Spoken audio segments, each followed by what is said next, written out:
الحمدللہ رب العالمین والصلاة والسلام علی رسولہ الامین وبعد۔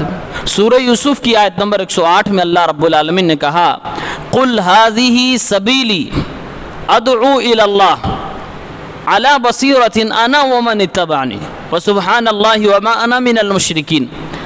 اے پیغمبر آپ کہہ دیجئے، قل کا مطلب کہیے، یہ اللہ تعالیٰ نبی سے کہہ رہا کہیے، کیا کہہ دیجئے؟ ھذہ سبیلی، یہی میرا راستہ ہے، یہی میرا منہج ہے، یہی میرا طریقہ ہے، یہی میری شریعت ہے، یہی میرا دین ہے، توحید والا، اللہ کے نبی صلی اللہ علیہ وسلم کی اتباع والا۔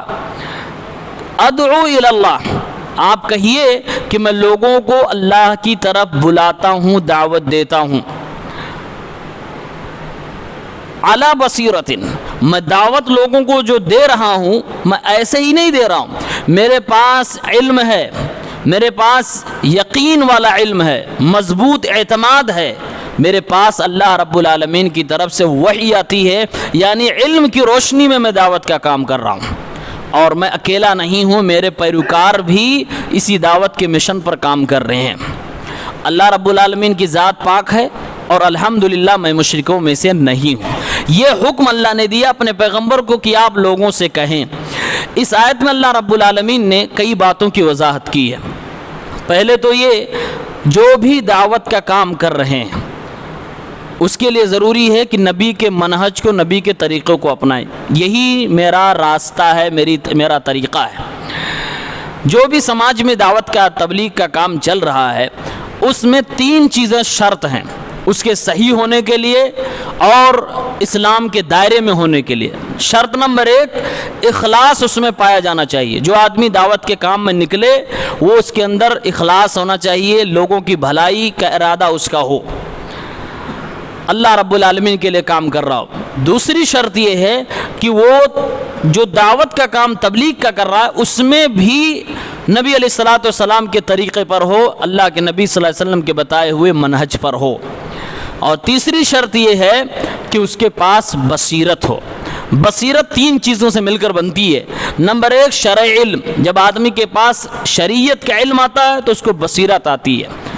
نمبر 2، حکمت جب اس کے پاس آتی ہے کہ کس موقع پر کون سی بات بولنی ہے تو اس کے بعد بصیرت آتی ہے۔ نمبر 3، سامعین، مدعوین جو ہیں، عوام جو ہے، عوام کی حالات کے مطابق عوام کو سمجھتے ہوئے ایک مبلغ کو، ایک داعی کو بات کرنی چاہیے۔ جب یہ فن اسے آ جاتا ہے تو اس کو بصیرت کہتے ہیں۔ علم شرعی، حکمت اور عوام کی حالت کو سمجھنا، یہ تین چیزوں سے مل کر بصیرت بنتی ہے۔ انسان کے اندر جب تک بصیرت نہ ہو وہ اس میدان میں نہ اترے، اسی میں اس کی بھلائی ہے۔ شریعت کا علم ہو، حکمت ہو اور پھر اس کے پاس عوام کو سمجھنے کی صلاحیت ہو۔ اگر پہلی شرط نہیں ہے یعنی اخلاص نہیں ہے، لاکھ محنت کر ڈالے وہ دعوت و تبلیغ کے کام میں، اس کو ثواب نہیں ملے گا بلکہ وہ ریاکاری، شرک کے درجے تک پہنچ سکتا ہے۔ نمبر 2 کی جو شرط ہے کہ نبی کے طریقے پر ہو۔ اگر نبی کے طریقے پہ وہ تبلیغ نہیں ہے تو آدمی ثواب کے بجائے بدعت کا گناہ پائے گا۔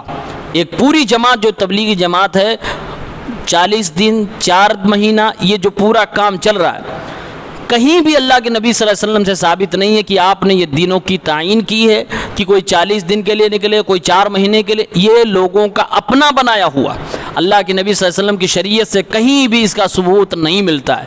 تو ان لوگوں کو میری نصیحت یہ ہے کہ دعوت کا کام آپ کیجئے تو سب سے پہلے آپ کے اندر بصیرت ہونا چاہیے، یعنی آپ کو شریعت کا علم ہونا چاہیے، آپ کے پاس حکمت ہونی چاہیے، آپ کے پاس جانکاری ہونی چاہیے۔ کم سے کم اتنا علم فرض ہے جس چیز کا تم دعوت دے رہے ہو۔ جیسے اگر کسی کو آپ نماز کی دعوت دے رہے ہو تو آپ نماز کے بارے میں جانو، یہ فرض ہے، ورنہ آپ کے لیے جائز ہی نہیں ہے کہ آپ کسی کو دعوت کا کام کریں، وہ آپ غلط ٹریک پہ چلے جائیں گے، غلط راستے پہ چلے جائیں گے۔ اسی لیے علماء نے لکھا ہے کہ جس چیز کی دعوت دی جا رہی ہے داعی کو اس کا علم ہونا انتہائی زیادہ ضروری ہے، فرض ہے، ورنہ وہ کام نہ کیا کرے۔ اور یہ جو پوری جماعت ہے ان کے ہاں یہی خامی ہے۔ کہ یہ دکاندار کو بھی لے کے چلے جاتے ہیں, یہ سڑک چھاپ کو بھی لے کے چلے جاتے ہیں. عام طور سے اس میں ایسے لوگوں کو لے جاتے ہیں جن کو خود سدھرنے کی ضرورت ہے, وہ داعی بن کے, مبلغ بن کے اس جماعت میں نکل جاتے ہیں, اور پھر سمجھتے ہیں ہم دعوت کا, تبلیغ کا کام کر رہے ہیں. یہ نبی علیہ السلام کے طریقے سے ہٹے ہوئے ہیں, یہ طریقہ اللہ کے رسول کا نہیں ہے. ہم تو کہیں گے اللہ ان کو ہدایت دے, نبی کے طریقے پہ یہ کام نہیں ہو رہا ہے. اللہ کے نبی, اللہ رب العالمین نے اس آیت کے اندر کہا ہے, نبی آپ کہیے کہ میں دعوت دے رہا ہوں اللہ کی طرف.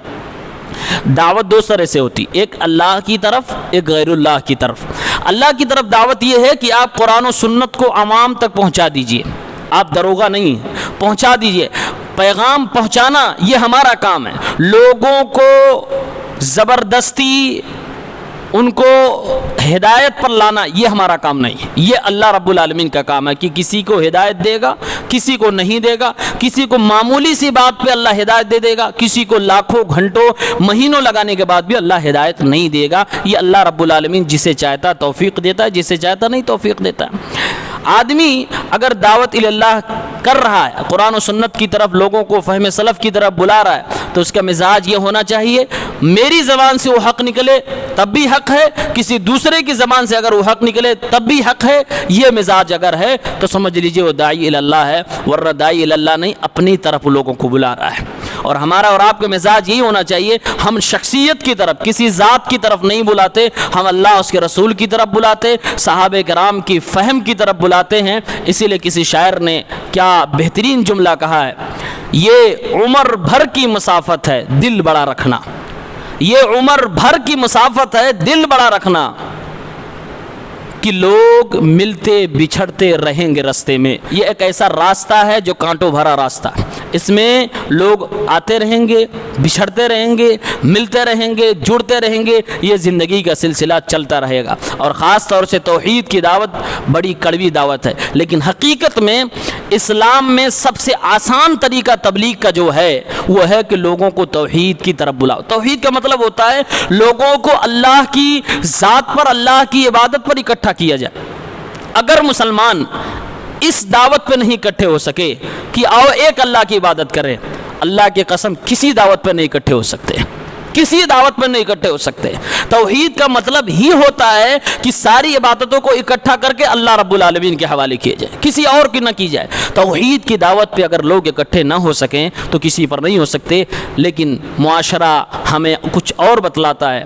بہت سارے لوگ ایسے ہیں, بلکہ اکثر جماعتیں, فرقے ایسے ہیں جو اس دعوت سے اپنے آپ کو بچانا چاہتی ہے. کہتے ہیں کہ اس سے لوگوں میں اختلاف ہوتا ہے, اس لیے ہم یہ نہیں بیان کرتے. لوگوں کو ہم نماز کی بات بتلاتے, نماز مسجد سے جوڑنا چاہتے ہیں, توحید کی دعوت نہیں دینا چاہتے ہیں. لوگ اس سے بچھڑتے ہیں, یہ ان کا اپنا ماننا ہے. لیکن اللہ کے نبی صلی اللہ علیہ وسلم نے ایک داعی کو اپنے دور میں اپنے ہاتھوں سے تیار کر کے یمن میں بھیجا تھا. بخاری مسلم کی روایت ہے, حضرت عبداللہ ابن عباس رضی اللہ عنہما کہتے ہیں حضرت معاذ کو اللہ کے نبی نے بھیجا یمن کی طرف, اور آپ نے گائیڈ لائن دی, کہا انک تأتی قوم من اہل الکتاب, تم پڑھے لکھے لوگوں کے پاس جا رہے ہو.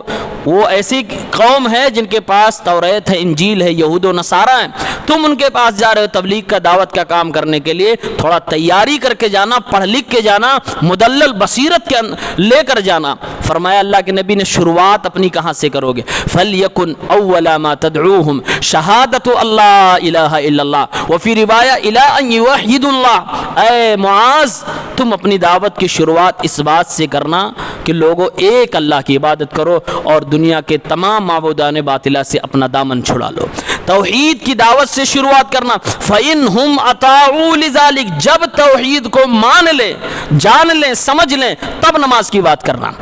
جب نماز مان لیں تب زکوٰۃ کی بات کرنا. یہ اللہ کے نبی صلی اللہ علیہ وسلم نے اسٹیپ بائی اسٹیپ تدریجاً ایک داعی کو سبق دیا. لیکن آج پوری جماعت اس بات پر بیسڈ ہے کہ ہم توحید کی دعوت نہیں دیں گے کیونکہ لوگ اس سے ہم سے نہیں جڑیں گے. اور جماعت اسلامی تو باقاعدہ اس سے جڑی ہوئی ہے, صلح کلی کی قائل ہے.